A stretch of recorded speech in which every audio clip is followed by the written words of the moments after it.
Where to go? Now you see. You see? See? See? Now you see. So we don't care. We don't care how big it is, It's about tension. Okay. And you're doing that without looking at him. I don't look at him at all.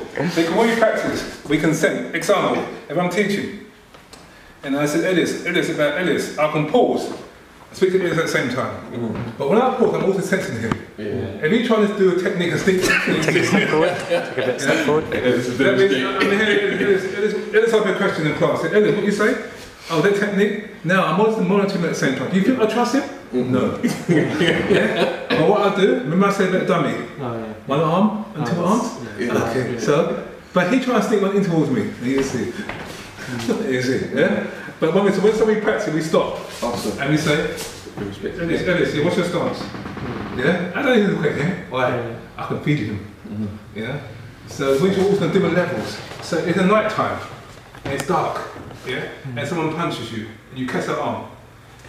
You can travel, where's the head? Travel along the arm. And you find the head. Okay. Yeah, you see? Yeah? Because you can't see. You know? And also he punches me, and I feel him trying to attack me. I feel. You see? So all about feeling.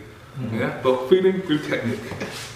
You know? So when we go into movement, you see the situation. Yeah, so you see me, see from here, diagram. Now he can pull back and punch me here, watch carefully. Then go in again. Yeah. Then he can go up again and attack me here, you see. Then I go here. Yeah. Sometimes he will grab me this way. Yeah? When you grab me this way, he will go straight. You see? Straight. Yeah, because I come to him directly, he also comes to me directly. Because I come to this angle here. Watch here. That way.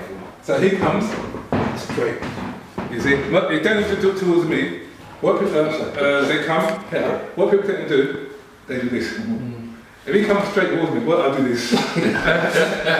Yeah? But sometimes people freeze. When they get here, they freeze and panic. There's enough time to put pressure on the windpipe there. No, as soon as you see the touching, then you go straight away.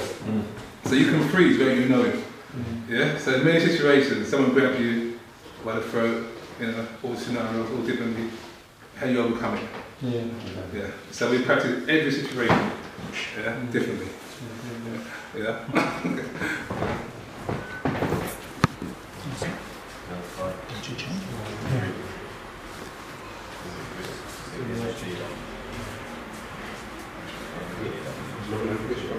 Go back. I think they are. When you do it first.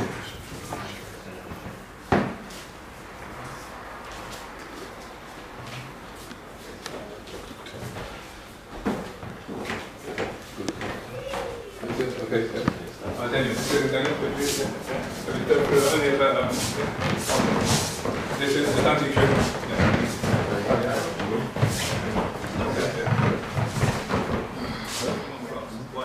So the beginner, the intermediate helps the beginner, and the advanced helps the intermediate, and the advanced, I help the advanced. You see? So it all goes down smoothly. So each level will improve. Yeah? If the beginner wants to go to the advanced level, it's too early. You get confused. You've got to start one step at a time. But with each other, if I'm a beginner, I'm going to start it forward. And I'm doing technique, I'm doing wrong, he'll correct me. Yeah? And I make a mistake again, he'll correct me. He's not going to hit me to correct me, but we have a rule. After 1 month, we will touch you. Because you need to be hit to memorize it. Yeah? So when you first start, he'll correct me. Yeah. When you start again. Yeah. Then I see me do this, he'll correct me. Now, you can only prove something what he knows very well. So when I say if he's wrong, how can he improve me? 2 wrongs doesn't make it right. 2 wrongs means that the person, like I said before, who is wrong, the ones the best are doing wrong. So yeah, just look at me. You don't have to look at the camera or anything like that. So that probably makes it easier. So the first thing I was going to ask is, how long have you been doing wing? If you first introduce yourself, like your name and a bit like what you do. I'm Bev. I work as a bus driver at the moment. I've been practicing Wing Chun for about 5 years. I did meet with Summer about 15 years ago though, but I stopped training. It was quite technical. I didn't have patience, I was too young. But, as I got older,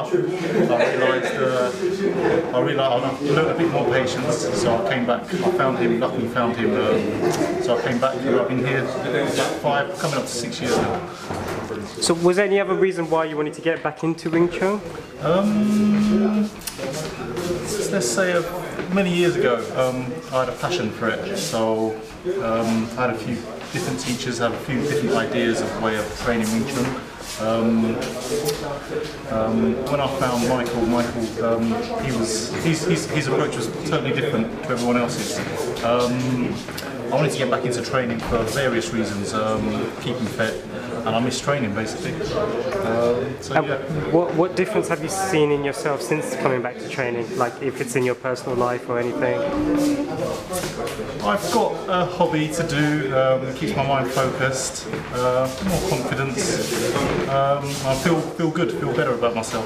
So yeah, there's a few differences, quite a few.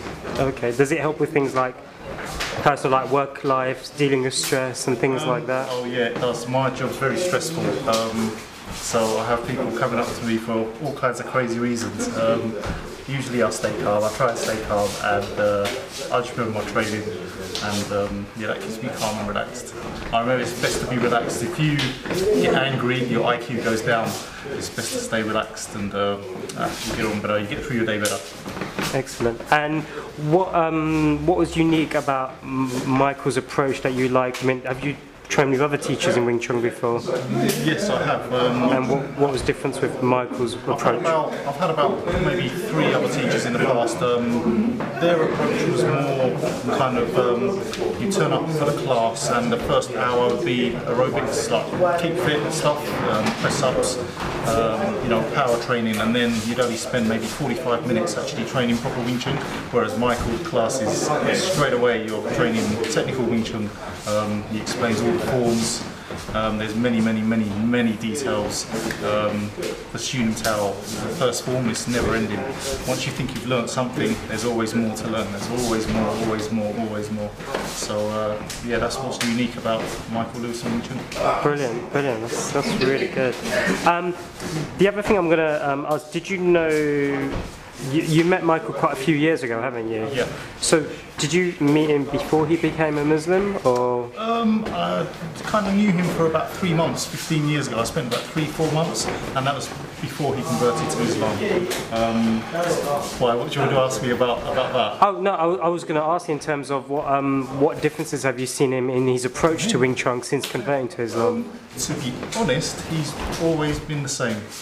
I don't see much change in him. He's always been the same. He's a nice person, one of the best persons I've met in my life anyway, so that's a lot to say about someone, but it's true. I was going to ask, because I don't know, they had because it's during our month of Ramadan at the moment, and they had a iftar, like a break fast in the mosque, where they invited non-Muslims. Did you come to that one? Working. Oh, you were working. Yeah, because a lot of your guys came, yeah. I heard they went, yeah, I'll do shift work. I missed that session, so because I do shift work, I have to work, fit my training around my work. So it's quite good that it's flexible, isn't it, in that sense? Work isn't flexible. If it's work, I've got to be at work. I mean here. Here? Yeah. Well, he's always here. Rain or shine, he's always here. Monday, Wednesday, Thursday, he's always here. Every day in, day out, every year. So yeah, I know he's going to be here. So I'll come training when I can. If you don't mind me asking, this is another question, and this is kind of, because this video is part of the mosque behind us, and it includes Wing Chun in it, and we're trying to promote this in terms of more to non-Muslims to get an understanding of like us being more approachable, to come, you know, chat to us, or you know, that we can live neighbour by neighbour, you know, kind of approach. So I wanted to know if you could explain to me from the way you see Michael behaves and the way he acts in class, do you reckon it gives them a better light on Muslims being more approachable? That's a good question. Because you get a lot, I'm sure you read a lot from the media of how sometimes people are portrayed, and for example, things are like, you know, for example, what happened in Woolwich and stuff like that. There was a lot of kind of hostility. So, and from your point of view, which is quite good, because you train with him, you know, you see him as Michael. Do you see what I mean? So it's a delicate subject. I think some people are put off by the fact that he's Muslim, and to be brutally honest, but once you get to know him, he's just another guy. So he's a good guy to know. If you repeat your question again, some parts of your question, there was many bits. Sorry, yeah, I know, I was going on a bit because I was trying to explain it at the same time.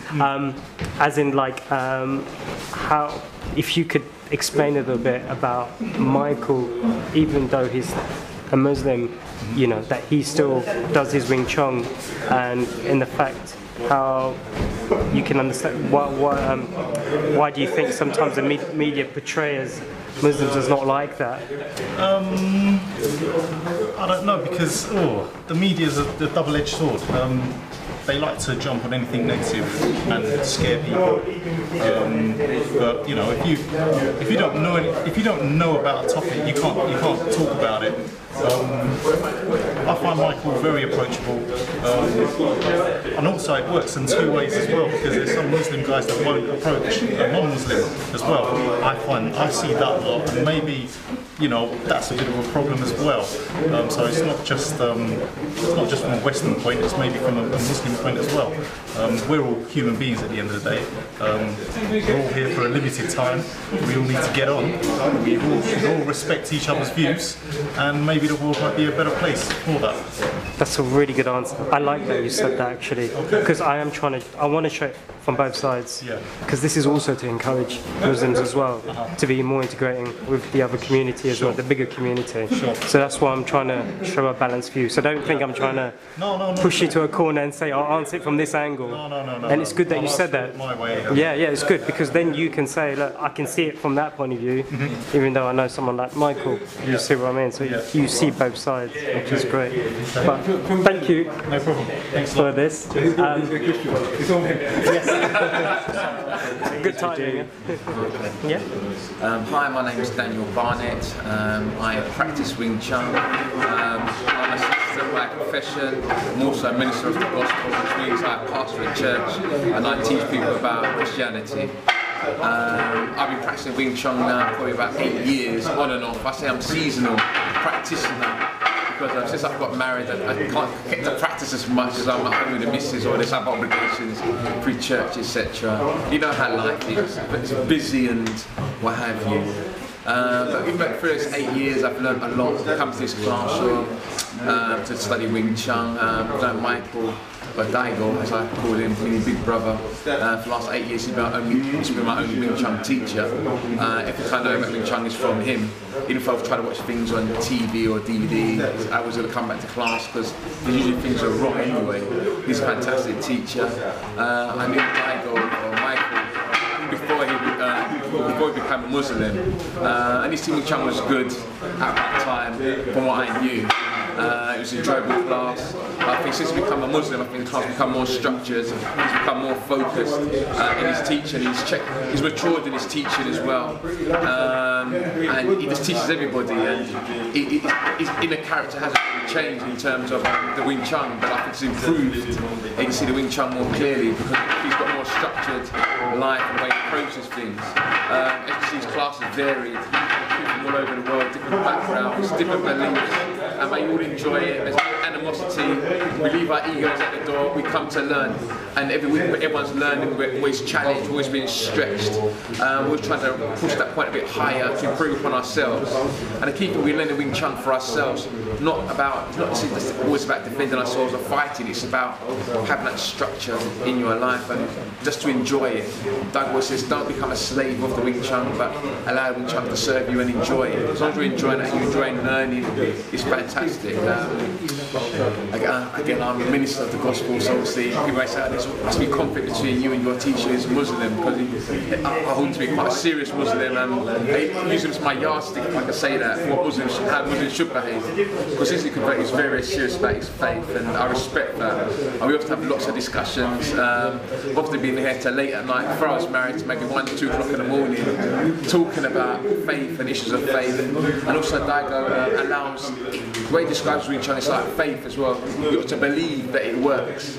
And because I can understand the difference about belief and having belief in something, even if you can't necessarily prove something, but just believing it works and just holding on to that and just doing it as well and practicing it and having a disciplined lifestyle, which a faith gives you, because what faith does give you a disciplined lifestyle. Daigo's a disciplined man, and I respect him for his discipline. Otherwise he wouldn't be where he is now, being a great teacher. I think underrated by many people, to be honest with you. Excellent. That is a role, that is a role. So how about, personally from your point of view then, since developing your experience of Wing Chun, have you seen any personal changes within yourself? That's a hard question. What I would say, me coming to Wing Chun,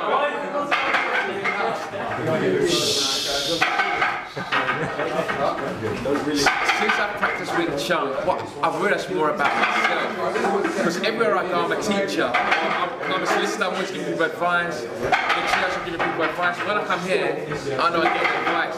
So I put myself in other people's perspective, and I can learn how to learn again and how to be more disciplined and how to structure part of my life and not take things for granted, and how I always love to learn and love to be a part of a learning community, which is a fantastic learning community, and also you get a lot of chance to meet lots of people to be friends with, and everyone's friendly. You're sure welcome. So are you friends like outside of Wing Chun? Do you lot do other stuff, or? So I'd love to do lots of other stuff for some of these guys, but because of all my obligations and commitments through faith, and running church is extremely busy. Just being a part of a faith group, a serious part of a faith group is very, very busy. You've got other obligations. I know some of the guys meet up and they go out and talk and they make cakes for each other. It's like, I don't know if it's wrong or better to make a banana cake for each other. So there's that part of it.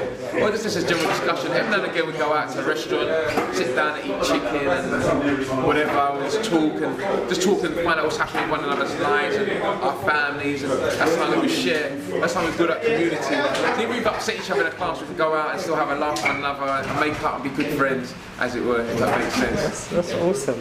It's like you've created your own little brotherhood here. It's a cool, nice community. Yeah, no.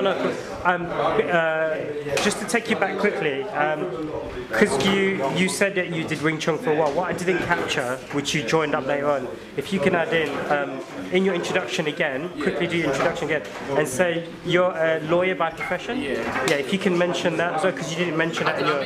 No, you didn't mention I'm a lawyer. I'm a solicitor. Oh, you said you're a solicitor. Yeah, solicitor lawyer. Yeah. Which one is it, solicitor or lawyer? Both. They're both exactly the same thing. Are they? Solicitors are lawyers and lawyers are solicitors. I always give you a barrister or a solicitor. Oh, okay. So yeah, I'm learning something yes, I say, we share with each other. Cool. So, there's another question I have to answer as well. well, first, quickly, can you introduce yourself and say I'm a solicitor by profession as well, and I'm a preacher, and I come and do Wing Chun. Yeah, just that bit. Okay. Just so I've got it, made sure I've got that bit in the bag. Yeah. Hi, my name is Daniel Barnett. I'm a solicitor, stroke lawyer. I'm a preacher or minister of the gospel, and I practice Wing Chun. Brilliant. Right, the other one I was going to ask about, you've already mentioned about Michael's changes in his teaching techniques. Do you, now we're going to go into the integration of the community, if you remember about that. Yeah. If you can mention, why is it important, or how can we do more in terms of integrating, for example, between Muslims and non-Muslims, and doing more events, stuff like that. Yeah. Okay, and we think now. integration we face, I believe it's fundamentally important that Muslims, Christians, anyone can come sit down around the table, just in a class or anywhere, just sit down and speak and respect one another and just understand from each other's perspective. And I say we're not always going to agree, and to disagree we don't have to be mean to each other, to disagree, we can disagree nicely. If I disagree with you, it doesn't mean I don't like you, it just means we just have different points of view, and I'm not going to dislike you for that. And I think come to Wing Chun again, this class, people from all over the place, and just, everyone's got different views. A couple of weeks ago, I think we went to the mosque and there was an interfaith section there. I think there's lots of ministers of the gospel, people from synagogues. I'm not sure a couple of Sikhs or Hindus attending as well. There's all kinds of people coming who are watching this, and watching the guys pray and stuff, and they eat and break fast. I thought that's a wonderful thing. Everyone's really hospitable in the mosque, giving you sandwiches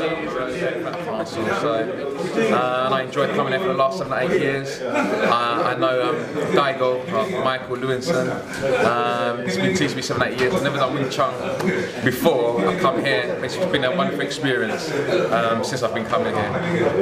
Even a lot of the guys have been here for a long time, and their level just keeps increasing. So it's always that, because sometimes I'm seasonal. Sometimes I come on a regular basis, sometimes I come once or twice, but I see everyone always improving. So we've got to come and catch up. So I don't get left behind. So you don't get rusty. Yeah. Oh, excellent.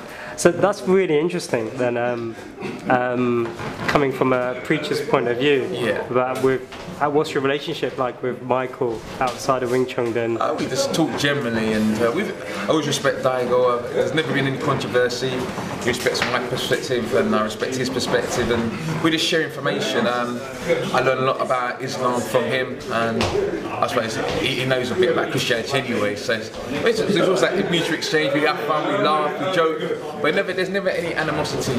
We always come together again and never say, I can't come training because of X, Y, Z. No, there's never been like that. We've always been friendly to one another, and because he generates respect in the classroom, I always respect him. No matter, even if we have opposing views on a particular issue, I always respect him as a teacher and as a friend, probably. Yeah? Wonderful, wonderful. That's really good. Did you know Michael before he became a Muslim? Yeah, for about maybe a year and a half. Oh, okay. And yeah. What difference have you seen? Have you seen any difference in terms of, since converting to Islam, has his approach to Wing Chun been different? He seems to be a bit calmer, if I can say that, but that's my perspective. But he's calmer in his approach. I think he's become a better teacher. He's more structured in his teaching, I would say. And his Wing Chun has changed, and I think his approach to Wing Chun has changed. But the love is still there, and so it's just, I think, I don't know what to say, but he's a fantastic teacher anyway. He's gifted, natural. He puts a lot into it. He enjoys it. He creates an atmosphere we can enjoy the training, enjoy the time, and everyone knows. When we get rid of the ego from a class, everyone can train freely, and everyone's happier for it, and everyone improves. That's so true, that's so true. Do you reckon, because I'm making this partly to do with the mosque from behind, that's next door to Wing Chun, so what I'm trying to promote is more integration between Muslims and non-Muslims as part of the bigger Lewisham community. And I think that's really important, and I think both sides need to do the work, I agree. And kind of meet up. So do you reckon it's important to do that kind of integration and because it's almost like that's what you and Michael already do singularly, but it's nice to see that as a bigger community, isn't it? To be honest with you, I love coming to a class because there's people from all over the place, from different perspectives, different racial backgrounds, different beliefs, different everything. And when you see people come together and it's harmony, there's no animosity. Obviously we upset each other every now and again, but it's never so long lasting, but you're not coming back to a class. And we respect each other so much, we laugh, we joke, and we just respect each other. And I think I try to copy that kind of community for my own church. So I say, look, get this kind of community in the church, get this, we've got different backgrounds, different people come together, speaking to one another, loving each other, respecting each other, and they're just learning something about each other together. And Mike's always saying, come for dinners, go down and shop to eat food together, and it generates, I think that helps us come together more. He invited us to the mosque the other day, and that was a good experience. I've never been in the mosque, so for me to go to the mosque and just sit down and look, I go, I've always wanted to perhaps just pop in. I've heard of people popping into mosque, but to actually go in there for invitation, people were very nice, and I felt welcome. and it was like an interfaith day that day was, and I had to see lots of other Christians, what have you, lots of other people coming just observing, and I saw the Imam speaking and some of the young guys speaking. I thought, that's good. I saw they were enjoying it, and I saw lots of guys and goes, wow, that's fantastic. So many men together praying. I thought that's a good thing. I said I need to maybe get some ideas for when I go down the road to my church. It's so true. This is what I mean, because this only it's great. I mean, on the personal, it's great that it happens, but I think personally it doesn't happen enough. Yes. This is like happening once a year. I wish something like this could happen monthly, where you get invited to different places, where the church does it, where the mosque does it, where the synagogue does it, for example, once a month, where you have an interfaith thing. And for me, it's just creating that better understanding, and then everyone is more approachable. It would be a fantastic idea, but being a pastor, I can tell you the time constraints. Everyone wants you to go to their meetings, so it's a fantastic idea. I'd love to be able to go more than once or twice a year, but I think in reality, you do what you can do. I think the best you can do is just integrate in your community with your next door neighbours, with the people at arm's length to you. Because many times we go to that bus stop to work and we see the same faces, and we don't say hello or good morning to people we see every day. So I think create the community where you are, so at least you know that there's that integration to your next door neighbours, people live in your roads and your block, you live in the flats, and so you know, like the local man at the shop, just have a nice thing to say to him, have a conversation beyond, can you stick £10 on my Oyster card, ask how he is, ask how he's family, his wife and kids. So like I was saying, let's talk a bit again about, let's go back to the integration bit, about why is it important to build integration with Muslims and non-Muslims, or even if you want to talk about it generally, because there's this thing about, well, from this point of view, in terms of the barriers that we need to kind of take out, because it's about understanding with each other. So if you can explain that. Barriers and understanding, because once you build up barriers and once there's no understanding, then there's fear of the unknown, and everyone's always afraid of the unknown. A couple of weeks ago, I'd never been in a mosque. I must have walked past hundreds of mosques. I've been here for the last 7 years, never been in a mosque. But I went to a couple of weeks ago to go to the mosque to see people. I interact with Muslims every day anyway through work, what have you. But then to go to a mosque to see people praying, what have you, it was nice in terms of seeing the togetherness. Even though we may have different views, but I said, I respect people that come together, there's other people there, been hospitable with one another. Everyone's very, very friendly, and it wasn't afraid or intimidated whatsoever. It can tell we have quite strong faith as well. Sometimes when we have strong faith, people become a bit nervous, but I appreciate people with strong faith. You believe something fundamentally, just believe it, just hold on to it, don't be scared. And enjoy it. The integration aspect of it, I think, just sharing information with one another means we're a more open community. Because my idea of community, you don't necessarily have to have meetings every month or every quarter, or let's go to the mosque, but like, smile at people, say hello to people. If you go to a bus stop every single day, 5 days a week, and you see the same person at the bus, say hello. You don't have to be a stranger, you're not being creepy by saying hello. In the north of England, everyone says hello to you, it's normal. In London, everyone just puts their head down and goes, it's like everyone's just afraid to say hello. But I think once you start saying hello, once you start knowing people, bring down the barriers, be more open, I think that's when a lot of fear will just dissipate and just evaporate. And I think that's where you have more of an open community, more open dialogue. And I think we have to better understand one another, even understand differences without being afraid, without building animosity or ghettoising ourselves. Be more open, we have to share more. I'm not saying change what you believe, I'm just saying just be open and learn to love one another. I think that's the key. Because once if I respect you, respect me, we learn to love each other. We don't, not necessarily got to be like best friends and they knock each other out and have cups of tea. But like, if you're my neighbour, I'll ask if you're alright. If I know something's going on with you, then I'll say that I'm thinking about you, I'm praying about you, and likewise. And that just gives us a better community. We can share with one another and do much better things and just build up a community. We can watch out for each other's kids. If I see your son today down the road, you know, because of my faith and my background, I can look at him and say, look, your son's down the road, I can speak to your son because I know him now, and say, come, don't go down, that's not good, do this. And likewise, I'm going to be afraid of you to speak to my child any day because we're going to be open, we're going to share with one another. I think that's what this class gives me as well, because everyone's different, and you can see that you can see the generosity of time and space we give each other and respect. That's so true, that's so true. Okay. Last question. I know this is probably going to be jumping just from the top of your head. Can you give an example of how or give an idea if you have one about how we can do more integration with with interfaiths or different religions? I think it's great to maybe have one or two events. Let me not say big events, say local events. Like I love the idea that the mosque invited loads of people in the area to come in. So I might try that in my church. Get people from all over the community right next to them, let's have a dinner or let's like a buffet meal, get to see what we do, let's have an open door service, do what we're doing. It's like not putting a spectacle, but just be natural. But invite people to just come and share that experience with us. Maybe at Christmas time be more open, the right type of people, and also go and knock on people's doors and just say, here I am, we're here, is there anything we can do for you, let us know.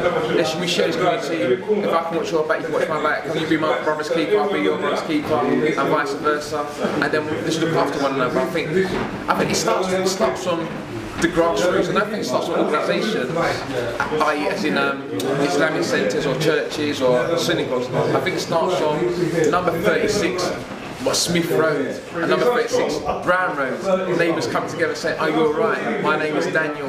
What's your name?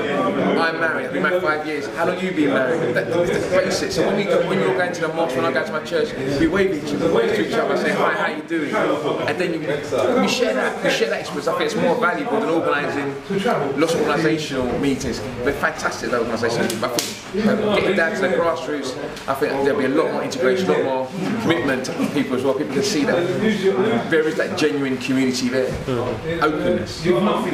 Last one, do you see that happening in 5 years? Yes, if people take action, you can't be passive, and hopefully that's what I'm aiming to do in my local area, just be more open, get people from the community to come to the church. I'm not saying necessarily become a member, I'm not necessarily become a Christian, what I'm saying, come and see what we do. Let's can make an impact on your life, so we can better serve the community, because we're here to serve you.